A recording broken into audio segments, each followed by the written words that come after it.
The most important thing the Egyptians believed you could do in your life was die.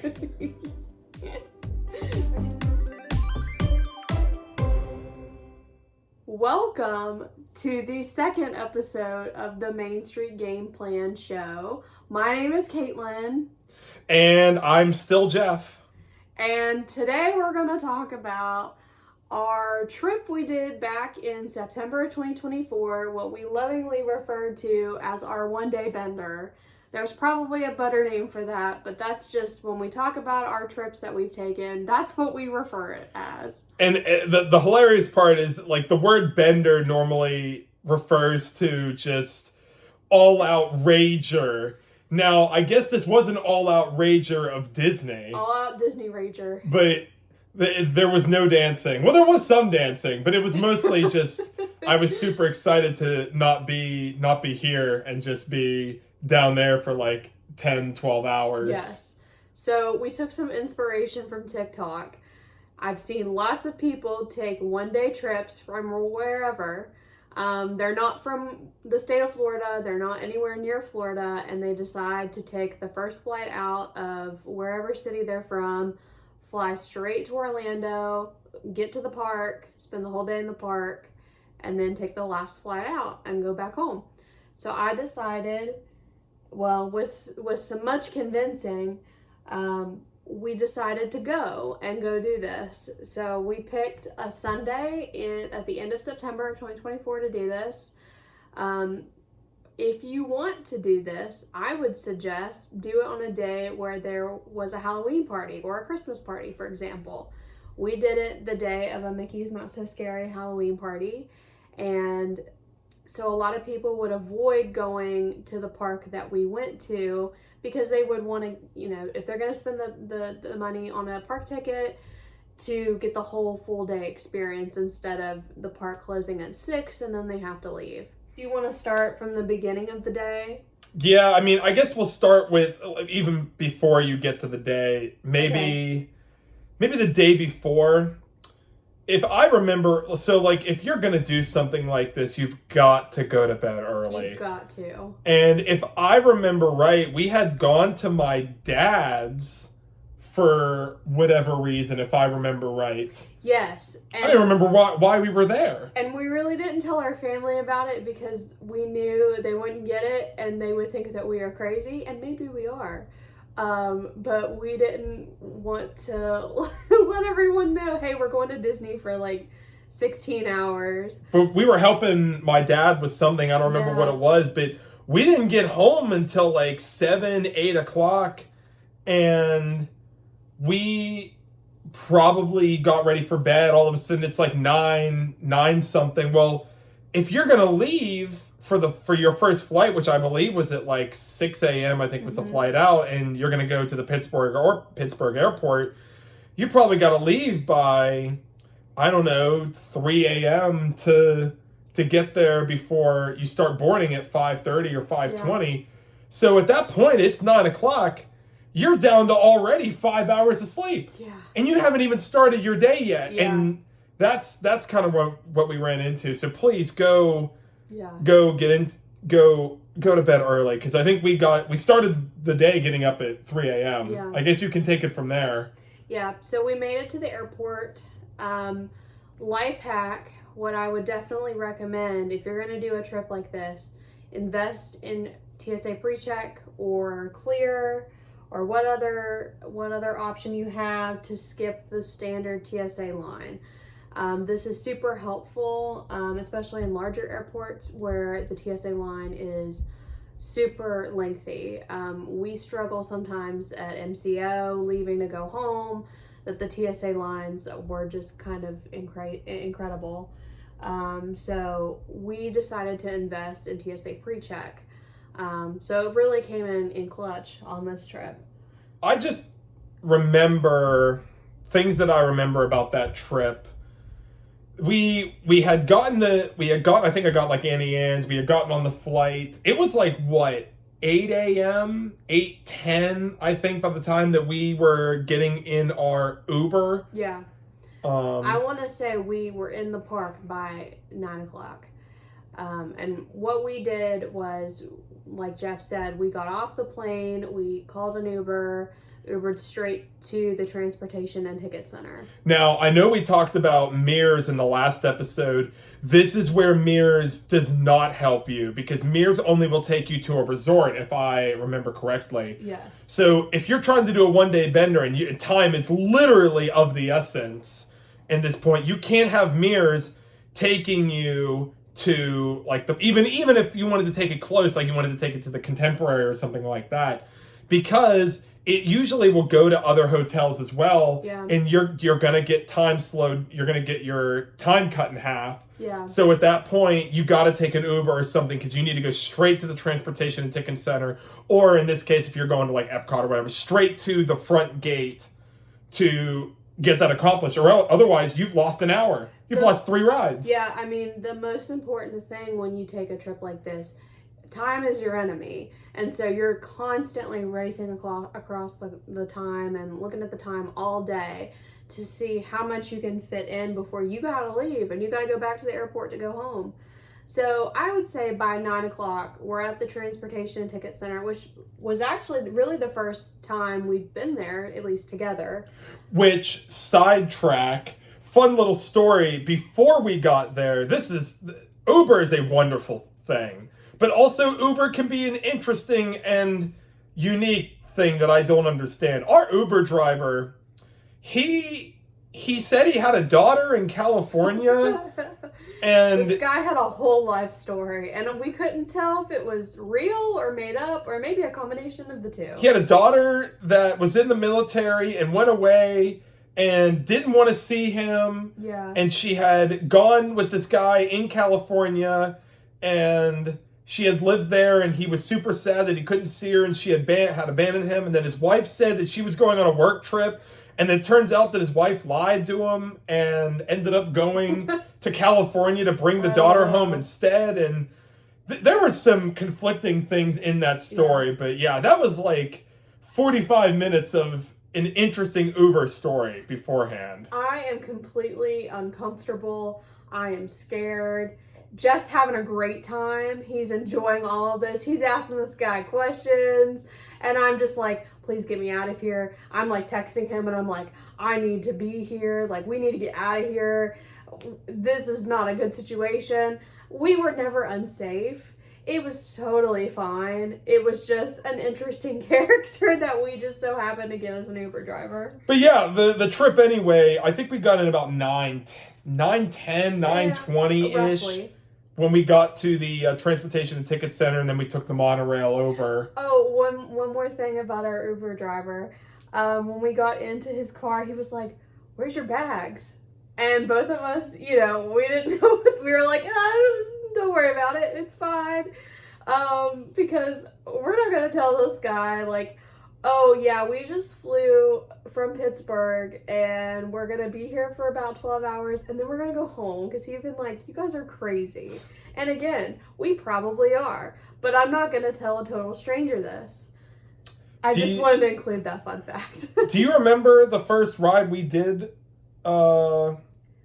I want to say this first ride we did was Space Mountain. Like, we talked about the honeymoon, and we did Space Ranger Spin as the first one. Mm-hmm. I want to say the bender, we did Space Mountain first. That sounds about right. I feel like we were there.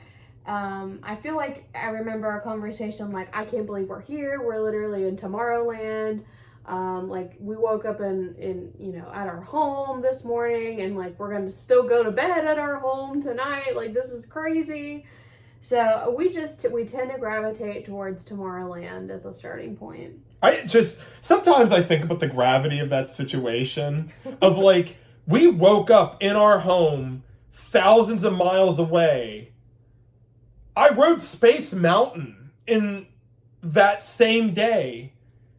And then I went to bed in the same bed. Yeah, yeah. Like, it's one of those things that, like, you can't even comprehend it. Like, even when the day is over, like, you were in a whole nother state that was nowhere near for a long time. And then you just slept in the same bed like it was no big deal. I know. Like, it's truly a fever dream. Yeah. Like, it's like the craziest 24 hours you'll ever take, but I mean, it was a fantastic trip.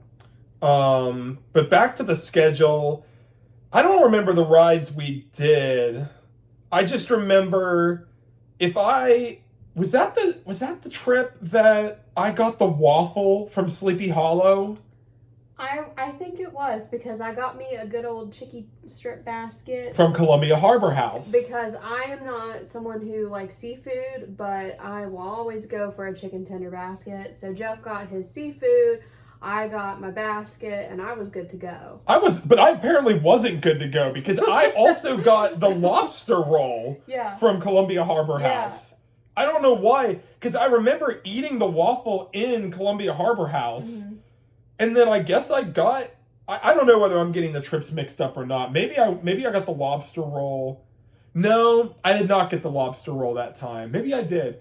We went to Columbia Harbor House multiple times, and I think I got a fish basket one time, and then I got the lobster roll one of the times, and I can't remember when I got that. But I remember physically eating the waffle inside, and then I think maybe getting more food afterwards at Columbia Harbor House. But Columbia Harbor House is one of my favorite quick services in Magic Kingdom. Yeah. I guess also in Disney World. Yeah. As well. But we went to Columbia Harbor House for lunch, I think. I guess I just doubled up. Mm-hmm. But later on, we did more rides. That was the first and only time we did the Liberty Bell. Yes, because at that point, this was September of 2024, it was announced that the Liberty Bell and Tom Sawyer Island were going to close for the Cars Land expansion. And we had both never gone on it, I think maybe you had, and it's been a long time. Maybe. Definitely not Tom Sawyer Island. Yeah, so that was a priority for us to go on that. So it was really fun. I liked the boat. We went right up at the top and took pictures. I'm gonna be honest, I wasn't super sad to see Tom Sawyer's Island go. Just the way that things are now in 2025, when we were going through those caves, I just kept thinking, how is this not a safety hazard? Because I was kind of like unnerved by it. Like, it was just something I would expect for a very popular theme park to have.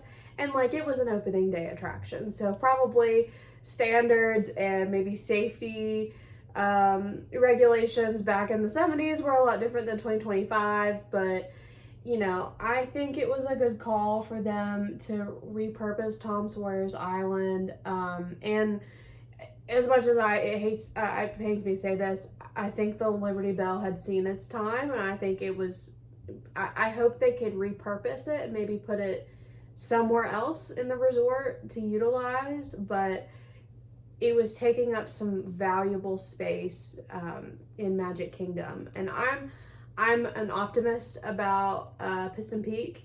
The Cars Land attraction. I'm really excited for it. We'll be there when it opens, and we'll give our feedback and our points of view and our strategy behind that.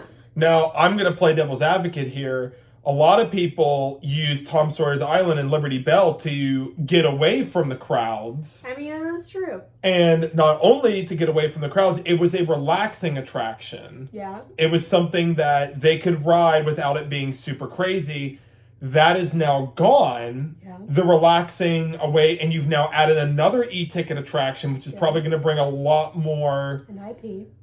I mean, it's an IP ride, but it's going to bring a lot more crowd and a lot more craziness to that side of the park, which a lot of people won't like. Yeah. Now, I will agree with you. I think the Cars attraction will be a very highly valued attraction. I think it's a welcoming change.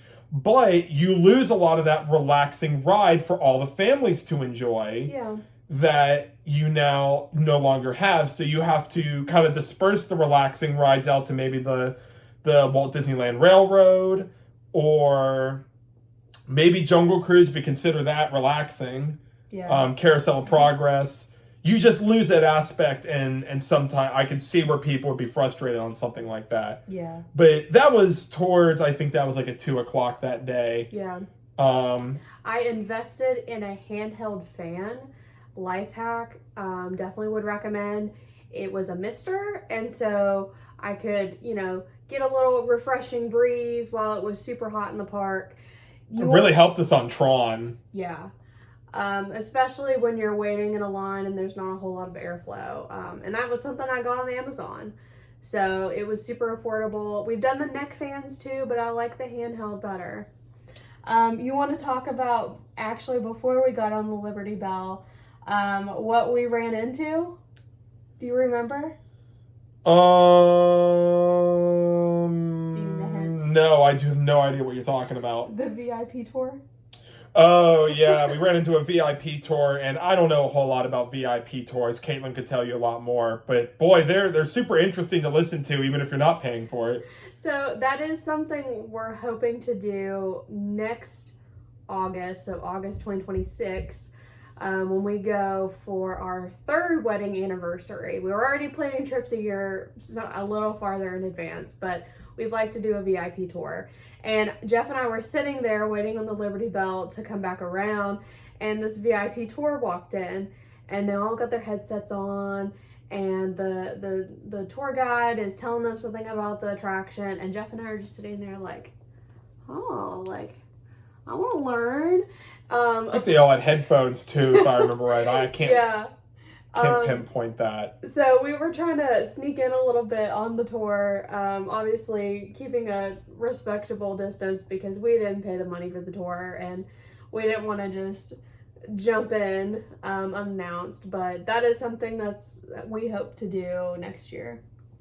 I think that was it in terms of rides. I remember the last ride we did was... No, the last 2 rides we did, the Peter Pan's Flight, we went on there. Which we had never been on, and we enjoyed it. That was the first one, and that was around like 4 something, and then the last ride we did was It's a Small World. Yeah. Because that didn't have much of a wait.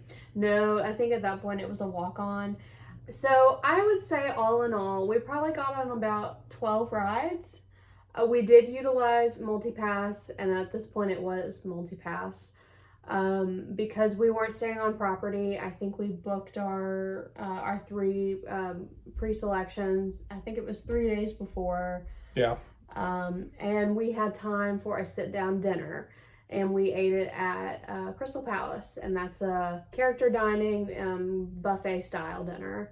And that one was good. They had a lot, like, the one thing you learn about the buffets specifically at Disney, most of the buffets will have the standard fare. I would say like mac and cheese, like there's a carving station, I swear at everyone, but like each one will have their own unique like dish. Yeah. Not necessarily a dish, but like their own unique food that they have that no one else has. And this one had like it was like a Cajun pasta or Cajun shrimp pasta or something, Crystal Palace.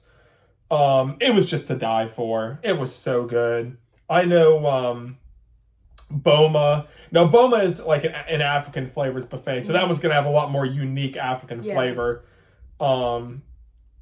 Chef Mickey's at the Contemporary. Do you know what their unique item was? They had like the noodles that you can get at like at Ohana. I don't know if theirs is necessarily unique. I just think there's just so much of it, and it's all comfort food.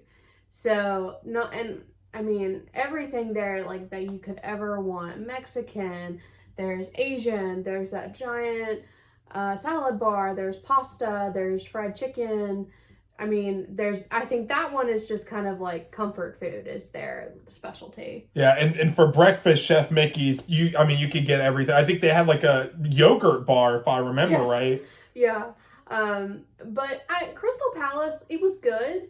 And I always love character dining. The Winnie the Pooh characters were there. And at this point, if you're going to the Halloween party, those guests were starting to filter into the park. I believe you can start getting into the park at 4 p.m. 4 o'clock, yeah. And I think it starts at 7. Yeah. But you can start getting in at 4, and then Magic Kingdom closed at 6 for all single day ticket guests, which was us. So we finished up our meal, and at this point, like, there's all these people running around in costumes and they look like they're having so much fun, and we're like, I want to stay and go to the party. Like, I don't want to go home. That was a really rough time for us because these costumes were just over the top. Like, I had never seen some of these costumes. Yeah. They were wild, and they're all like, oh, yay, like, this is so amazing. And we're like, oh, we're not able. It was worse for us because we were leaving Disney. We weren't leaving the park. We were leaving the state. Yeah. Like, we were done. Yeah. And, like, it wasn't like, we're just going to go home and sleep in a nice Disney hotel. No, we were done. Like, we're going home. Yeah. And that was really tough for us. Yeah, we were pretty sad at that point because after we were finished up with our meal at Crystal Palace, it was time to head out. I think we did a little bit of shopping beforehand. But, we were done with everything else. And I remember at that point, Tiana's Bayou Adventure hadn't been open that long. We did ride it in our previous trip, that previous July, but we were, it was still operating in a virtual queue. We had joined the virtual queue, and it was about ready to be called, like, right when we were getting ready to leave the park. So that was kind of disappointing we didn't get on that ride, but we felt like we got so much accomplished in the, 10 hours that we were there, if that. So yeah, we did some light shopping, just hung out on Main Street a little bit, and then we made our way back to the Transportation and Ticket Center to catch an Uber. One thing I'll say before we left, there's so many things at Disney that we don't even know, like, talking right now, we don't know about. There's so many hidden things. Like, I believe on the, it was on the one-day bender. I think you were hitting the bathroom or something. I found this, like, fire engine thing that, like, had all these, like, patches for all the different fire departments all throughout the world, or at least the United States. And it, like, they don't advertise that. And, like, we have found shops before that are kind of hidden. We found, like, things that you can do that are free that, like, just are out in the blue that we have no idea. Yeah. Definitely if you're going to be there for a longer time, maybe a few days or a week, take some time to just stroll down Main Street, look at all the shops. There's all these, like, just hidden gems that not a lot of people go to because they're more worried about getting on all these rides or getting to their dining reservation. But really, if you get the time, just, like, take it all in, look at everything, take advantage of those, hidden gems. I think that pretty much does it for that day as a whole, but I did want to touch on what people could easily improve upon what we did for the future, and I guess us too. Because I think we'll do it again now that especially we're APs. Not any future plans, but if there's a good Southwest sale or Jeff finally convinces me to go on a Spirit airline, maybe we'll do it again. I would say definitely go to bed a lot earlier the day before. That's obviously step one. Step two, minimize, like I said, this really wasn't a big deal to us, but if you want to maximize your time in the park, I wouldn't even do, if you're going to do a quick service mobile order, don't do a table service. Yeah, that was kind of our personal preference. We felt like we had got enough out of, what we wanted to accomplish in that day. I wouldn't even do more than one quick service. I would just do, like, for lunch, I would just do, like, snacks. Or if you wanted to do lunch, do quick service for lunch and then snack the rest of the day, and that's it. Like, I wouldn't even do more than one quick service. Yeah, I mean, honestly, because you could just snack all day, and then if you wanted to eat something, just eat something real quick at the airport. Now, if there's something you really wanted to get, but that's going to take away time, and, time is precious on a trip like this. Yeah. Same thing. We probably could have left a little bit later. Yeah, go to the airport. We got a little nervous. We were being cautious. But we probably could have left another half hour later and still been completely fine. Because I remember Jeff kept joking. He's like, if we just so happen to miss our flight, I guess we're just going to have to stay at Pop Century. Oh, how terrible would that be? Which, I'm being the responsible one. I'm like, no, we have to get home. Well, I took the day off after that. You did not. I don't recommend working the next day. I did. I did get to work from home that day, but I was really tired the next day. Now, luckily, I didn't have to drive on the way back home. Once we left the airport, that's usually Mr. Jeffrey's job. That was probably top 10 worst drives of my life. I was so dead tired, and it's like 11, like nothing's open. Like post COVID, anything that's open past like 11 p.m. is like a unicorn. So like we'd even go past McDonald's and it was already like completely closed, because at that point I think it was like maybe a little past midnight. Yeah. Because we were only like, I don't know, like 45, 50 minutes away from home. I don't know. Yeah. But nothing was open. So at this point, there's no coffee, there's no pop, there's no anything. I mean, it's just straight try and let the breeze hit you for however long it took us to get home. And when we tell people about this trip that we've taken, they look at us and they're like, how did you do it? How did you afford to do it? And like, how did it go? For us personally, it was too easy. It was way too easy. I think we got really lucky that day. We really didn't have any hiccups. I mean, no flights were delays. There weren't any issues getting an Uber. No issues getting to the park, out of the park. If a ride would close, you have to pivot really quick and find something else to ride. Do you have any thoughts on that? Yeah, just the biggest problem was like your biggest problem is for prices flights. If you can get the cheapest flight you can, I'm doing ballpark math here, but if for some reason you can do maybe like $400 for 2 people for a flight. I don't know how much ours was because we used some of our points for Southwest. Mm-hmm. But if you can get a super cheap flight, that's half the battle, because then you're only paying for probably a few snacks. Yeah. So you can minimize the food there. You don't have to pay for a big sit-down meal. So maybe pay for a few snacks and just your park tickets, and that's it for the whole day. Yeah. I mean, and part of the reason we became annual pass holders as people who are from out of state was because we want to go to Disney so often. If you go to Disney, at least you can go to a park at least 10 times, the Incredipass pays for itself. So during this trip, we did pay for single day tickets to go to Magic Kingdom, but if we would do this again, we can use our annual pass. So basically we take out the cost of the ticket, since we've already paid for it with an annual pass. So really the only cost you would have is the flight and any food, and then also lightning lanes if you want to do that option, which for time consistencies and time constraints, I would recommend definitely you have to do lightning lanes. And we'll get to annual passes probably in another video and explain why we did what we did. Because I'm sure a lot of people are thinking the same thing. They're like, why are people doing annual passes that live thousands of miles away? Like, that is the stupidest thing I've ever seen in my life. Let me tell you, like, I've been there. We've been there. A little tease for you guys.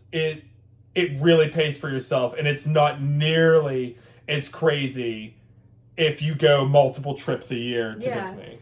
I mean, the upfront cost is scary. It's around $1,500 a person. So the upfront investment is a lot, but like I said, if you go to a park at least 10 times in 1 year, the pass pays for itself. So for us, we recently bought it at the end of June. We won't activate it until October. We are going to go for about a week in October. We're going for a really quick trip in December. We're going for a week in April. We're going for probably a week and a half in August. And so for all of those trips, we don't have to pay for theme park tickets. And that means we can, and before, when we were buying date-based tickets, if we wanted to just go into a park one evening to watch fireworks or go get a snack or go into a specific store, you know, we couldn't do that. But now we have the flexibility. We can go do that.